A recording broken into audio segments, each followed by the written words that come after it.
Bonjour à tous, et bienvenue dans ce nouvel épisode de Nom de Zeus.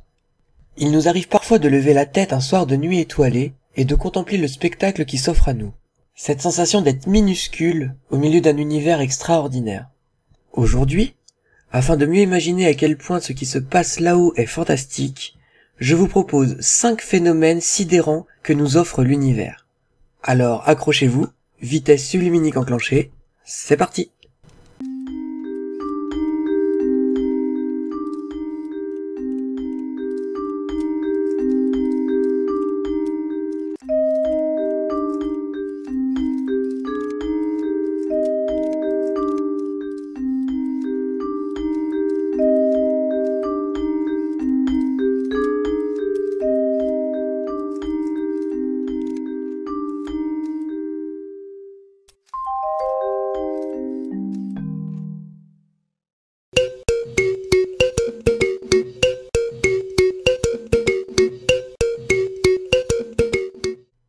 Pour comprendre ce qu'est un pulsar, il faut retracer la fin de vie d'une étoile massive qui n'a plus de carburant pour entretenir de réactions thermonucléaires en son cœur, et ainsi soutenir la pression des couches supérieures de l'étoile.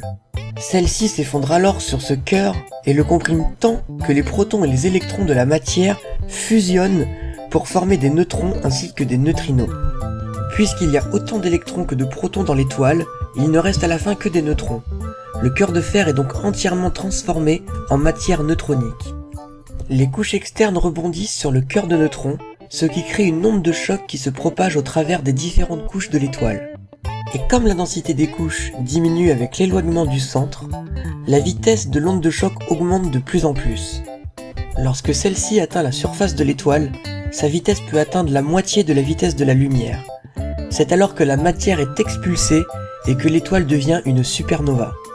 Ne subsiste plus qu'une étoile à neutrons, dont la densité est telle que plus de la masse de notre Soleil tient dans une sphère dont le diamètre équivaut à celui de Paris.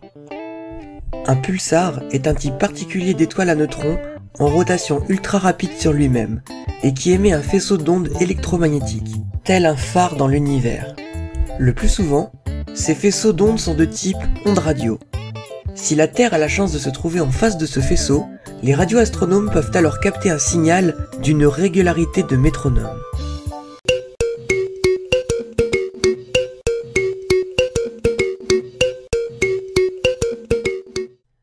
En astrophysique, un trou noir est un objet céleste si compact que l'intensité de son champ gravitationnel empêche toute forme de matière ou de rayonnement de s'en échapper.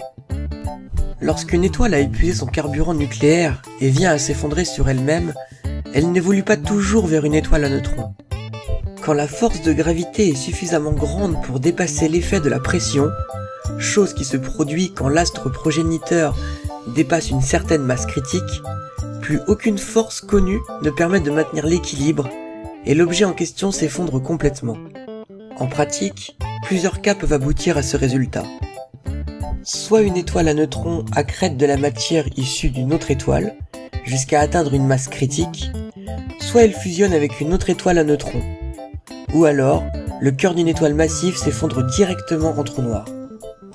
Un trou noir peut donc être considéré comme le stade ultime d'un effondrement gravitationnel. Pour vous donner une idée de son intensité, un trou noir de la masse du Soleil aurait un diamètre de 6 km. Du fait que rien ne s'en échappe, un trou noir est invisible, mais on peut le deviner par la présence d'une importante distorsion de l'espace et du temps dans son voisinage. Le temps lui-même est déformé autour d'un trou noir. Le temps s'écoule plus lentement dans un champ gravitationnel fort, et dans le cas extrême d'un trou noir, cet effet est particulièrement spectaculaire. Imaginez que vous ayez un pote suffisamment givré et suicidaire pour sauter dans un trou noir. Au fur et à mesure qu'il va s'approcher de celui-ci, vous verrez sa montre tourner de plus en plus lentement. Le déplacement de l'aiguille correspondant à 1 seconde prendra de plus en plus de temps. Au moment où il atteindra le cœur, ce mouvement prendra un temps infini. L'image de votre ami futé restera figée pour l'éternité. Pour lui, par contre, la situation sera inversée. Quand il lira l'heure sur sa montre, il ne remarquera rien de spécial. Mais en regardant la vôtre, il sera surpris. Il verra tourner l'aiguille de plus en plus rapidement. Il observera bientôt la vie des étoiles se dérouler en une fraction de seconde. Puis, en atteignant le cœur, il pourra observer toute l'histoire future de l'univers. Tout cela bien sûr en théorie, car en prenant en compte l'effet Einstein, les photons qui l'atteindront seront si décalés et si faibles qu'il ne restera plus que l'obscurité. Et si l'on ajoute à ça l'effet de force de marée, aussi appelé effet spaghetti, le résultat est sans appel. Car rappelons-le, votre pote a sauté dans le trou noir, tout fier et droit comme un i. Le champ de gravité qui augmente, lorsque la distance au centre baisse, sera plus forte au niveau des pieds qu'au niveau de la tête. Cela signifie que les pieds de votre ami seront plus accélérés que sa tête. Par conséquent, son corps va être étiré dans le sens de la longueur. Je vous laisse imaginer la suite pour notre pote qui aurait mieux fait de rester couché ce matin. En conclusion, les trous noirs sont à mon sens les objets les plus mystérieux et les plus impressionnants de l'univers.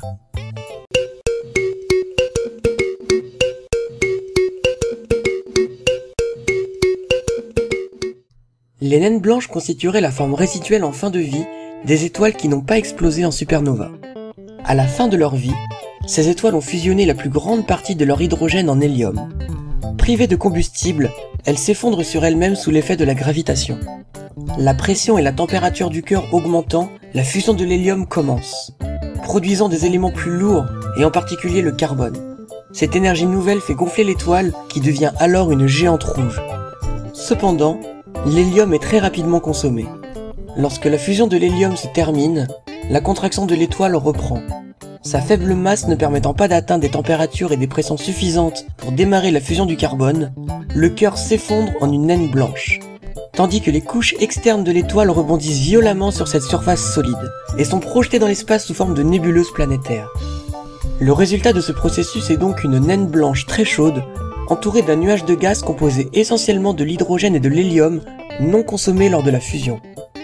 En fait, le processus d'évolution d'une étoile une fois son carburant consommé dépend de sa masse.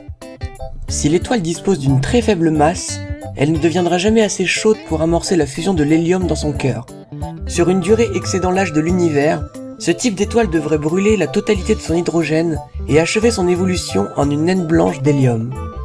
Si par contre il s'agit d'une étoile de masse intermédiaire, son cœur s'échauffera suffisamment pour permettre la fusion de l'hélium en carbone et en oxygène. Mais il ne parviendra jamais à une température suffisamment élevée pour fusionner le carbone en néon. Vers la fin de la période où elle procède aux réactions de fusion, une telle étoile disposera d'un cœur de carbone-oxygène n'engageant plus de réaction de fusion, entouré d'un noyau intérieur d'hélium en fusion, ainsi que d'un noyau extérieur d'hydrogène lui aussi en fusion. Elle expulsera alors la majeure partie de son enveloppe externe, créant ainsi une nébuleuse, jusqu'à ce que seul demeure le cœur de carbone-oxygène. Ce processus est à l'origine des naines blanches de carbo-oxygène qui constituent la grande majorité des naines blanches observées. Si enfin il s'agit d'une étoile de masse élevée, son cœur parviendra à une température suffisamment élevée pour amorcer la fusion de carbone en néon, puis du néon en fer. Une telle étoile ne deviendra pas une naine blanche, parce que la masse de son cœur central, qui n'est pas en fusion, et qui supporte la pression de dégénérescence des électrons, finira par excéder la masse maximum supportable par la pression de dégénérescence. À ce stade, le cœur de l'étoile va s'effondrer, et elle va exploser en une supernova. Une fois formée, une naine blanche est stable, et va continuer à se refroidir presque indéfiniment. Puis, finalement, ne plus émettre aucune lumière, et devenir ainsi une naine noire.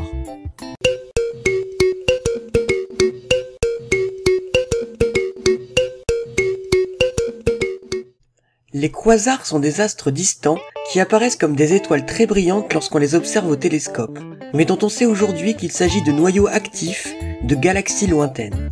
Les quasars sont les entités les plus lumineuses de l'univers.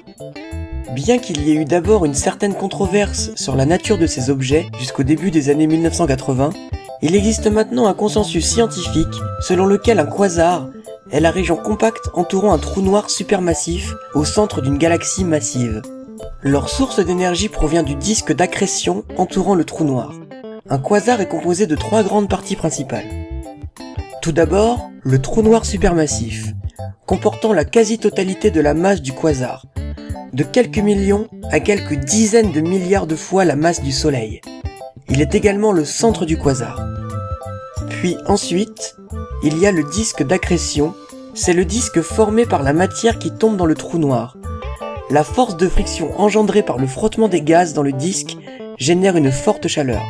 Enfin, il y a les jets de gaz qui sont expulsés du disque d'accrétion par les lignes de champ magnétique du trou noir, atteignant une vitesse proche de celle de la lumière. Les quasars se trouvent à des milliards d'années-lumière de nous et sont une marque caractéristique de l'univers lorsqu'il était beaucoup plus jeune.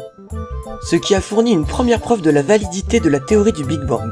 Leur source d'énergie est sans doute de la matière tombant sur un trou noir supermassif. Toutefois, selon certaines théories, certains quasars pourraient être en fait des trous de verre.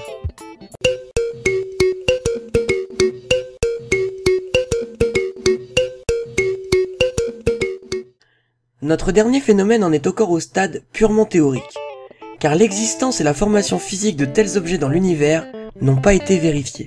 Un trou de verre, en physique, est un objet hypothétique qui relierait deux feuillets distincts ou deux régions distinctes de l'espace-temps et se manifesterait d'un côté comme un trou noir et de l'autre côté comme un trou blanc. Il formerait un raccourci à travers l'espace-temps. Pour le représenter plus simplement, on peut se représenter l'espace-temps non en 4 dimensions, mais en 2 dimensions, à la manière d'un tapis ou d'une feuille de papier. La surface de cette feuille serait pliée sur elle-même dans un espace à 3 dimensions. L'utilisation du raccourci trou de verre permettrait un voyage du point A directement au point B en un temps considérablement réduit par rapport au temps qu'il faudrait pour parcourir la distance séparant ces deux points de manière linéaire à la surface de la feuille. Visuellement, il faut s'imaginer voyager non pas à la surface de la feuille de papier, mais à travers le trou de verre. La feuille étant repliée sur elle-même permet au point A de toucher directement le point B. La rencontre des deux points serait le trou de verre. L'utilisation d'un trou de verre permettrait le voyage d'un point de l'espace à un autre, ou encore le voyage d'un point à l'autre du temps, ou enfin le voyage d'un espace-temps à un autre. Il ne faut pas confondre trou de verre et trou noir. Les trous de verre sont hypothétiques, alors que les trous noirs sont des objets qui existent réellement et dont le champ gravitationnel est si intense qu'il empêche toute forme de matière de s'en échapper. Voilà, notre petite virée galactique est à présent terminée. Merci de l'avoir regardée. Si cette vidéo vous a plu, vous pouvez la partager et vous abonner à la chaîne, ou également me rejoindre sur les réseaux sociaux. À bientôt et restez étonnés!